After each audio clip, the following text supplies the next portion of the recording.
दोस्तों, बीते कुछ सालों में किसी भी बॉलीवुड स्टार के बेटे या बेटी का यानी नेपो किड का इतना बुरा डेब्यू नहीं हुआ होगा जितना कि संजय कपूर की बेटी शनाया कपूर का हुआ है।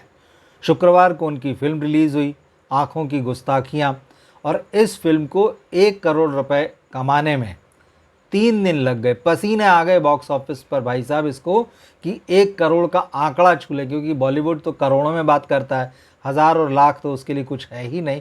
तो उसके हिसाब से जो सम्मानजनक आंकड़ा न्यूनतम 1 करोड़ का है उसको छूने में 3 दिन लग गए, और इससे बुरा डेब्यू जो है वो किसी का नहीं होगा। लेकिन इसी डेब्यू ने बॉलीवुड के लिए खतरे की घंटी बजा दी है, उसको ये समझा दिया है कि दर्शकों को हल्के में ना ले। क्योंकि बॉलीवुड के लोगों को ये लगता है कि भाई ये जो सो कॉल्ड स्टार किड्स हैं, जो नेपो किड्स हैं, इनके तो फिल्मों में आने से पहले ही सोशल मीडिया में लाखों और करोड़ों के सब्सक्राइबर्स और फॉलोअर्स दिखते हैं, इनकी लाखों करोड़ों में फ़ैन फॉलोइंग दिखती है।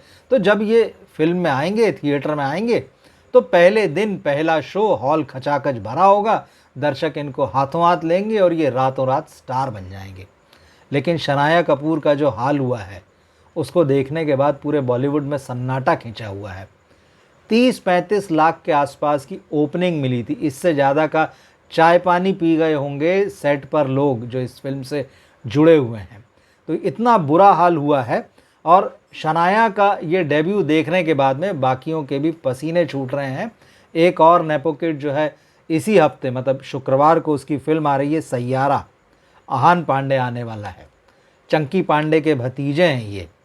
तो चंकी पांडे के भतीजे की इस फिल्म का कोई ख़ास प्रमोशन भी नहीं हुआ। यशराज फिल्म्स इसे प्रेजेंट कर रहा है, वो इसका प्रोड्यूसर भी नहीं है, प्रोड्यूसर कोई और है। और आहान पांडे की जहाँ तक बात है, उसको ट्रेलर में देखने के बाद में कुछ लोगों ने ज़रूर, और जो पीआर और मार्केटिंग का नेटवर्क है उसके हिसाब से ज़रूर कहा कि ये तो अच्छा लग रहा है, प्रॉमिसिंग लग रहा है। कई लोगों को ट्रेलर अच्छा लगा। लेकिन जिस तरह से शनाया की फ़िल्म को ओपनिंग मिली, जिस तरह से 3 दिन लगे 1 करोड़ का आंकड़ा छूने में, आहान पांडे की फिल्म के लिए ये कोई अच्छे संकेत नहीं है। आहान पांडे के लिए थोड़ा सा एक पॉजिटिव मामला बस यही है कि मोहित सूरी उनके फिल्म के डायरेक्टर हैं। म्यूज़िक थोड़ा ठीक ठाक लग रहा है, और मोहित सूरी ने जिस तरह की म्यूज़िकल फिल्में बनाई हैं तो थोड़ी सी उम्मीद की जा रही है। आपको याद होगा अभी कुछ दिन पहले काजोल ने एक इंटरव्यू दिया था और उन्होंने कहा था कि भाई स्टार किड्स के लिए, नेपो किड्स के लिए ये टाइम डू और डाई वाला है। उन्होंने कहा था कि भाई हमारे समय में तो दर्शक जो थे वो माफ़ कर दिया करते थे, ग्रो करने का मौका देते थे, लेकिन आज दर्शक ऐसे नहीं हैं। आज जैसे ही नेपो किड्स आते हैं तुरंत उनको जज कर लिया जाता है। लेकिन इसकी वजह भी है। पुराना समय अलग तरह का था, एक्टर धीरे धीरे आते थे, उनकी धीरे धीरे दर्शकों के बीच में पहुंच बनती थी, जगह बनती थी। बहुत आक्रामक ढंग से उन एक्टर्स को, उन नेपो किड्स को, या जो फिल्मी परिवारों से आते थे, उनको दर्शकों पर थोप नहीं दिया जाता था कि भाई ये तो आ रहे हैं और आपको मानना ही पड़ेगा कि एक बहुत महान टैलेंट आ रहा है। जैसे शनाया के मामले में हुआ, वो फिल्म आने से पहले ऐसे इंटरव्यू दे रही थी कि मेरा कमाल का स्ट्रगल था, मैंने बहुत स्ट्रगल किया, मेरी एक्टिंग की जर्नी बहुत ही मुश्किलों भरी रही है, मुझे बहुत मेहनत करनी पड़ी है। अभी आपकी पहली फिल्म भी नहीं आई है, अभी लोगों ने आपका काम भी नहीं देखा है। बल्कि इस फिल्म के आने से पहले उनका एक यूट्यूब पर एक डांस रिलीज़ हुआ था, एक सॉन्ग, उसमें वो डांस करती नज़र आई थी, और उसी में लोगों ने उनको रिजेक्ट कर दिया था। और जब वहाँ रिजेक्शन हो गया तो वो यहाँ बड़ी बड़ी बातें कह रही थी इंटरव्यू में।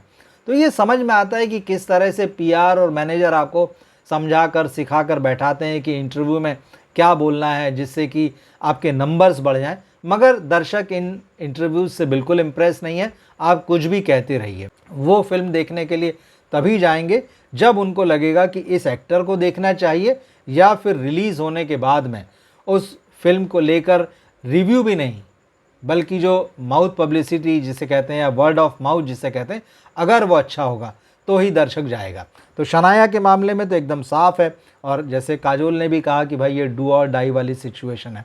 अब उन्होंने ये बात इसलिए कही क्योंकि एक तो अजय देवगन का भांजा इस साल के शुरू में लॉन्च हुआ था, मतलब वो काजोल का भी भांजा लगा आज़ाद फिल्म में, अमन देवगन। पब्लिक ने उसको लगे हाथ खारिज कर दिया। वो फिल्म अजय देवगन की सबसे बड़ी फ्लॉप फिल्मों में गिनी जाएगी, तो वहाँ झटका लगा था। अब काजोल जिस अगली फिल्म में आ रही हैं, सरजमीन, उसमें सैफ अली खान का बेटा उनके बेटे का रोल निभा रहा है, और सैफ अली खान के बेटे इब्राहिम अली खान की एक फ़िल्म इसी साल आई थी, नादानियाँ, नेटफ्लिक्स पर रिलीज़ हुई थी। लोगों ने जम के उसकी क्लास लगा दी थी और काफ़ी हंसी उड़ाई गई थी उनके काम की और उनको खारिज कर दिया गया था। लेकिन अब वो आ रहे हैं, थिएटर में आ रहे हैं, काजोल उनकी माँ बनी है। अब डर यही है काजोल को कि भाई ऐसा ना हो कि नेपो किड के चक्कर में मेरी आने वाली फिल्म पिट जाए। डर सबको लगता है, चाहे वो नया हो चाहे पुराना हो। और दर्शक जिस मिजाज में है इस वक्त, दर्शक जो है रियल एक्टर्स को देखना चाहते हैं, वो नेपो किड्स को देखना नहीं चाहते हैं। अगर आप नेपो किड भी हैं तो आप अच्छा काम कीजिए, वरना फिर आप कितनी ही बड़ी बड़ी फिल्मों में आते रहिए, दर्शक लाइन से खारिज करते जाएंगे। फिर चाहे आप किसी भी बड़े प्रोड्यूसर के बेटे हों, बड़े डायरेक्टर के बेटे हों, बड़े स्टार के बेटे हों, चाहे जानवी कपूर हो, सारा अली खान हो, खुशी कपूर हो, अनन्या पांडे हो, दर्शक इन सबको नकार चुके हैं।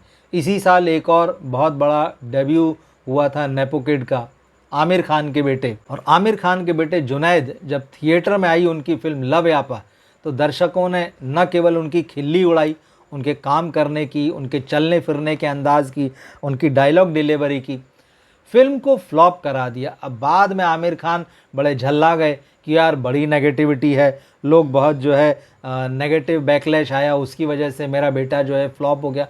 उन्होंने कहा भाई मुझे तो फिल्म अच्छी लगी थी, और आमिर खान ने तो अपने बेटे की फ़िल्म को दिखाने के लिए रिलीज़ से पहले बॉलीवुड के तमाम बड़े बड़े सितारों को बुलाया था, लेकिन उनका वो पब्लिसिटी स्टंट बिल्कुल काम नहीं आया। जुनैद की फ़ोटोएँ वगैरह भले ही खींच गई बॉलीवुड के बड़े स्टार्स के साथ में, लेकिन फिल्म नहीं चली, दर्शक फिल्म देखने नहीं आए। दर्शकों का सीधा हिसाब है कि भाई आप जो है अच्छी फिल्म लेकर आइए, और आप में टैलेंट होगा तो वो हम जज कर लेंगे। आपको अपनी महानता की कहानी बताने की ज़रूरत नहीं है, आपको अपनी महानता का बखान करने की ज़रूरत नहीं है। वो हमको देखकर समझ में आ जाएगा कि आपने कितना स्ट्रगल किया, आप कितने पानी में हैं। तो ये बात अब बॉलीवुड को समझनी होगी, और बॉलीवुड को ये भी समझना होगा कि दर्शकों की रिस्पेक्ट की जाए।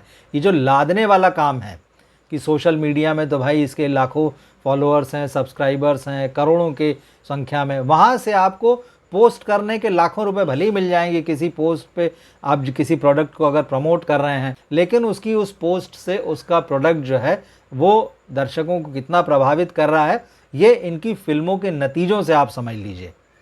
तो फिल्में देखने के लिए दर्शक इनकी तैयार नहीं है। शनाया कपूर का जो बॉक्स ऑफिस नतीजा आया है कि 3 दिन में ये फिल्म बमुश्किल 1 करोड़ रुपए कमा पाई है, और इसके बाद क्या होगा, उनके पास 1-2 फिल्में और हैं, ये भी सुनने में आया है। और यही समस्या है, दर्शक यही कहता है कि भाई अभी तो आपकी पहली फिल्म का नतीजा हमने सुनाया नहीं है, और आप खबरें मार्केट में डालते हैं कि फ़लाँ स्टार किड ने 2 फिल्में साइन कर ली, 3 साइन कर ली, आमिर खान के बेटे की भी फिल्म आने वाली है, अजय देवगन के भांजे की भी फिल्म जो है आने वाली, ये सब काम कर रहे हैं, और इन सब की फिल्में फ्लॉप हो गई हैं। और जैसे कुछ नाम मैंने आपको बताए, अर्जुन कपूर है, जानवी कपूर है, सारा अली खान है, अनन्या पांडे, खुशी कपूर, सब लाइन से फ्लॉप दे रहे हैं। लेकिन क्योंकि इनके पिता जो है इंडस्ट्री में बड़ा रसूख रखते हैं, ये बड़ी फैमिलीज से आते हैं, ये फिल्में करते रहेंगे। और कोई भी बॉलीवुड का प्रोड्यूसर बाहर के नए चेहरे को लॉन्च नहीं करता है इतनी धूमधाम से। इक्का दुक्का वो साइड रोल दे देते हैं, और कभी कभार किसी को करना भी हुआ तो कब फिल्म आती है और कब जाती पता नहीं चलता है। उस फिल्म का प्रमोशन आपको कहीं भी देखने नहीं मिलेगा, कोई इंटरव्यूज़ देखने नहीं मिलेंगे कि फिल्म की बात हो रही है, उसका बज़ बनाया जा रहा है। तो ये इस तरह से चीज़ें चल रही होती। उसको खालिस जो है बॉलीवुड के स्टार फैमिली से होना चाहिए, उसका बड़ा रसूख होना चाहिए। लेकिन जैसा मैंने कहा कि खतरे की घंटी बज चुकी है, काजोल ने भी कहा कि डू और डाई सिचुएशन है। आप बताइएगा आपको क्या लगता है, क्या आप ऐसे नेपो किड्स को देखने के लिए तैयार हैं, या फिर आप चाहते हैं कि वो आराम से आएँ, धीरे धीरे आएँ, बिना शोर शराबे के आएँ, बगैर नकली इंटरव्यू दिए आएँ, और उनका काम दर्शक खुद जज करें, उस पर अपना फैसला सुनाएं। कमेंट बॉक्स में आप अपनी राय ज़रूर लिखिएगा। मिलते हैं फिर हम अगले वीडियो में। नमस्कार।